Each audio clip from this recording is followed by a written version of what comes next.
Ayun, no? Puno ng tubig.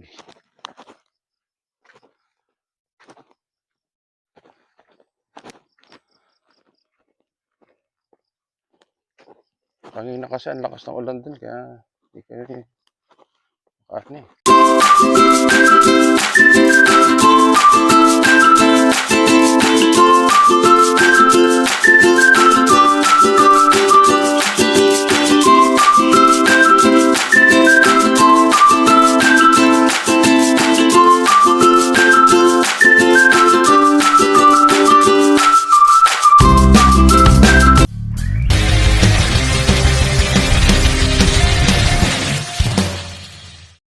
So ayan mga kabrad, isang napakaulang umaga po sa ating lahat. Papunta tayo ngayon dun sa bundok kahit maulan. Ayan, napakaulan po sa paligid ngayon. Papunta tayo. Pagasolina lang tayo. Anong binili mo? Anong tinapay? Monay. Ayan, bumili po tayo siya ng Monay. Ay, tara mga kabrad.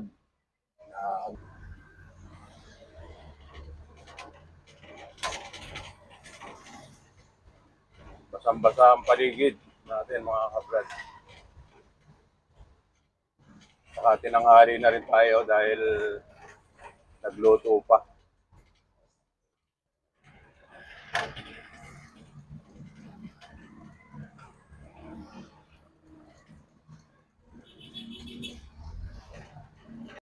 So ito mga kabrad, andito na tayo. Yan. Putik. Ito mga kabrad yung ating binili para kay Joel. Bigas. Ito sa mga pizza man to. Tsaka ito. Ayan. Tara. Iba na tayo. Ayan. Okay. Kaya putik dito na yan. Bago na.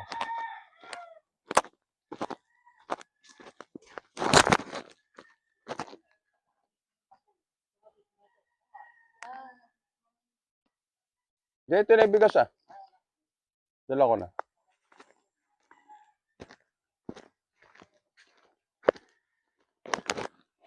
Putik. Yan.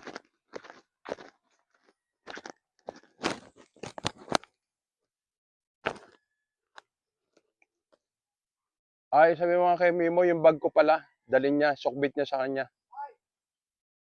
Yung bag daw niya, isakit mo muna bago mo kargahin. Andyan yung ano kasi, battery. Oo. Hindi. Battery nung ano. Alin bang battery well sinasabi mo? Oo nga. Andyan na, dala namin. Hindi ko nakakagad umulan.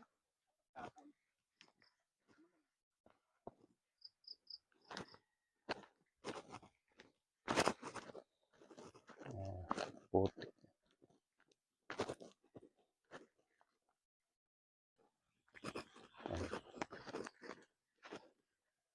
Akot ni Joel yung hag starter. Sa akin naman bigas. Tubig na tubig yung pala yan ni Kalolong ah. Ayun no. Puno ng tubig.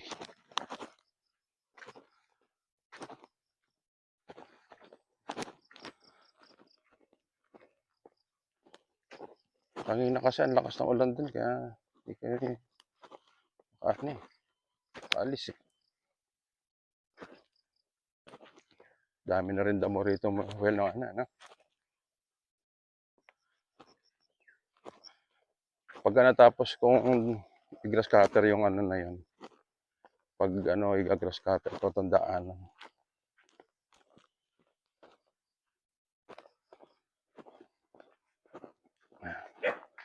Ito na tayo mga kabrad.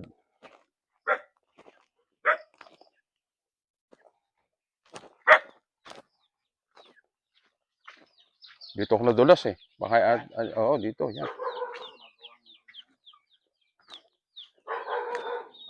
Mga buo pa well tong mga ibang ano yan, di ba? Well, lapag mo muna yan doon sa ano. Yeah. Yan. Ay, bigas. Ayan, maganda panahon naman dito. Kanina bago tayo umalis, napaka-ulan. Kaya makakagawa tayo ngayon dito. Nakapag-grass cutter tayo ngayon. Tapos, Will, yung itak mo nandyan, di ba? Tatalim na tayo dito ng patola. Yan. Puputulin na namin yung mga puno dyan. Papalitan natin ng panibagong puno na pwede natin mapakinabangan sa pagdating ng panahon. Mukha na abukado, mangga, yan, dito. Abukado, maraming buto na binhi yung misis ko eh. Yan. Dito sa area na yan, sa taas. So ngayon mga kabrad doon, mag-grass cutter muna tayo. Tatapusin natin yung hindi natapos ng nakaraang linggo. Yan. Check lang natin yung ating mga alaga muna. Putik ko. Tapos yung balon natin. Ayan o. Hanggang dyan na tubig. Ngayon, ayan o.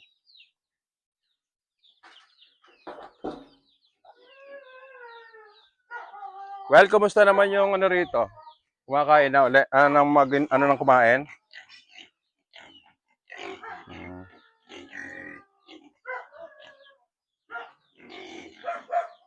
Ito na yung ating mga lechonin. Sakto-sakto talaga to.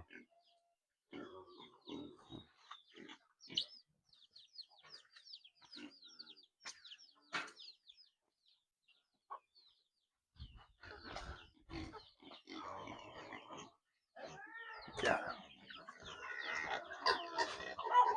Basta. Ayan, maganda yung kanyang anak. Pero ito mga gutom na, hindi pa kasi kumakain. Hindi pa kumakain yung ating mga alaga.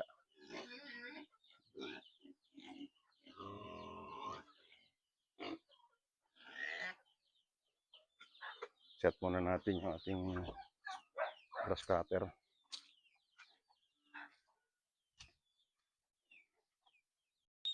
Medyon, madulas dito ha. Tingalayan kita. Madulas ka, Moy?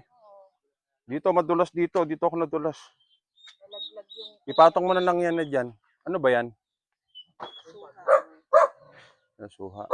Tingalayan kita.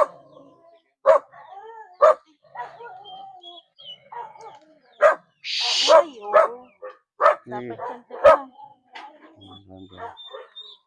Dapat may bato. Dapat na. Yung bag ko, Moy. Kuya, kinuha mo. Paano nadulas yung Moy? Nadulas ka, Moy? Ano yung dala mo? It's yung 50 kilos. Asan na? Ito yung botang puti. Sige. Dito kasi battery. Ito mga kabrod na ikabit na natin yung ano. Grass cutter. Okay. Si Chaptasio. Bit-bit yung sansakong page. Tandaan mo yan. Perfect.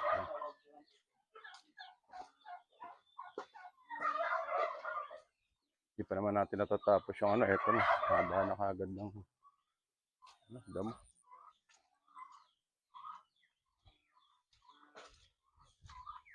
Ayan. Ayan the grass cutter.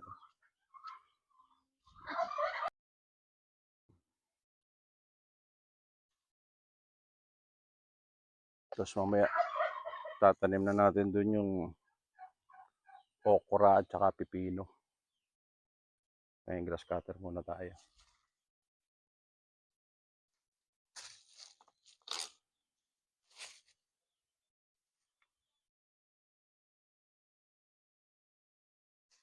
Limutan ko pala yung handle.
Sus.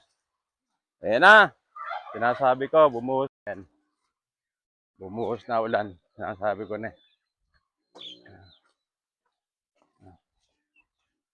Ulan. Wow. Kumain na sila well at. Ay, di. Mamaya. Kahit pag umuulan, huwag mo nang magano dyan. Ayan mga kabrad. Umulan na. Kaya mga kabrad. Natapos ko rin i-grass cutter tong sa gawin ng sitawan. Ayan mga kabrad, okay. Na-clear na. Kaya lang nandito na ako sa gawin rito. Nalobat. Kaya si Chef Tasio gumamit na ng alabas. Ayan, no? Maluwag na yung alabas ni Chef Tasio. Ginawa na. Ayan, no? Ayan, Chef Tasio, luwag na nung nahawa nyo. Ha? Ayan. Kasi mga kabrad, yung plano natin maglagay ng kulungan yan dyan sa pahaba na yan. Pag nahawan yan, dito, lalagay tayo ng kulungan dyan. So ngayon, nahawanin muna namin ni Chef Tasio. At tapos dito, mamaya, tataniman natin ng okra. Ayan, medyo umaraw na naman. Kanina, umulan. Papalit muna kami ng Chef Tasio. Pep, palit muna tayo. Kumuha ka muna ng tubig doon. Ha? Ayan. Ayan. Oh, kaway-kaway naman, Chef Tasio. Lumilinaw na. Lumilinaw na yung ano. Ayan. Kami naman. Palit naman tayo, Chef.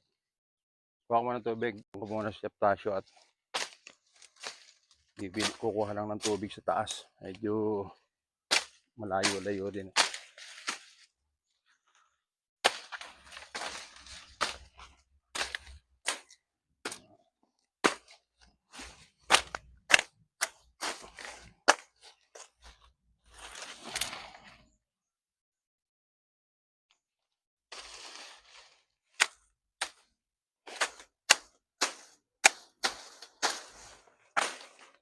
Lawak-lawak din kasi itong matataniman namin dito. Kaya sa yung area,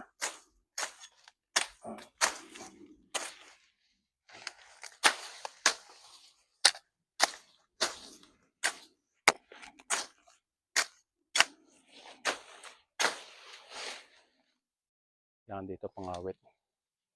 At ay pangkawit.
Tayo pangkawit eh.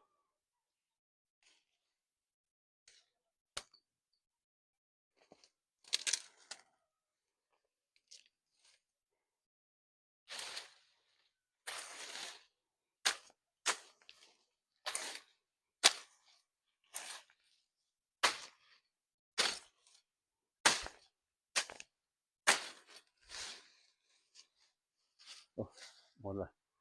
Matake na may ulan mga kabrad. Uy, hugot. Matake na naman ulan. Stop na naman tayo mga kabrad. Bulan. Yan, mula na naman. Silong muna tayo.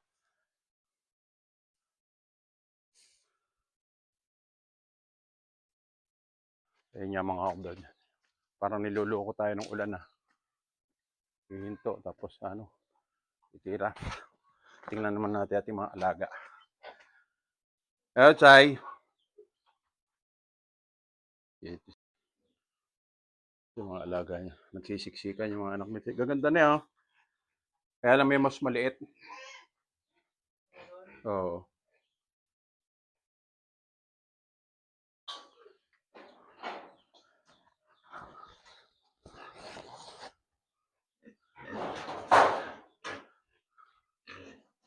Ito ang ating dalawang. Bruno, kumusta? Hmm? Oo.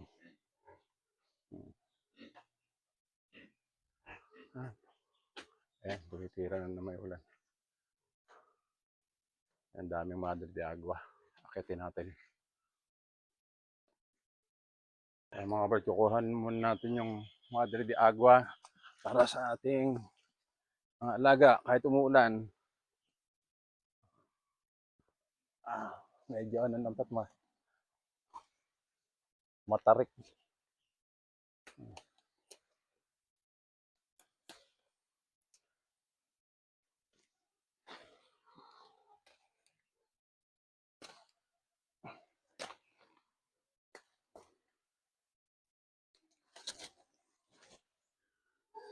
Okay, wait lang.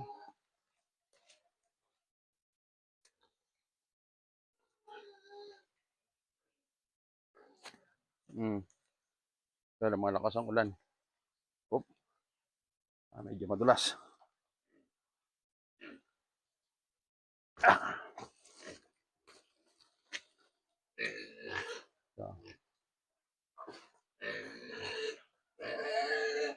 Wala na naman yan. Lakas.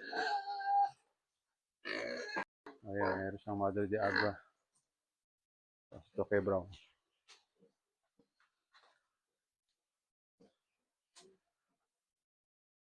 Ayan. Marami din mga kabrad ang problema doon eh. Medyo mataas. Taas talaga. Pagka muulan, baka dumulas tayo. Okay. Okay mga kabrad, siguro mamaya pahintuin lang natin yung ulan. Tatanim natin yung meron tayo dito ng gulay na itatanim, yung okra. Tapos yung talong ipupunla muna natin. Tapos yung pipino, yung palang pipino kailangan doon sa area na hindi masyadong tubig. Bawal pala sa din yan. Kailangan siguro sa medyo pababa. Tapos magtatanim tayo ng patola. Tapos dito nga sa area na to, dito sa Ayan na mga kabrad na na natin yan, no? Nalinis na natin yung iba. Pinuto lang natin dun sa may kalahati halos ng puno para yun yung pinagputulan, yun yung magsisilbi nating pumoste doon sa mga pagagapangin natin patola. Kaya natin pinutol yon dahil unang-una hindi sila nasisinagan ng araw, kaya pinutol natin yung mga puno na yan. Yung puno kasi na yan wala naman ding pakinabang. Papalitan naman natin ng punong yan, yung mga pwedeng pakinabangan. So tapos andun meron na rin tayong tanim na mga patola doon. Ayan, yan na lang yung puputulin ni Mimo yung na yan. Okay. Makakapagtanim na kami ng maraming patola pa dyan. Doon hanggang doon sa baba. Yung kahit mga kabrad umulan kanina, tinanim ko na rin yung okra. Nakapagtanim tayo dito ng bali 4 na tudling. 4 na plat.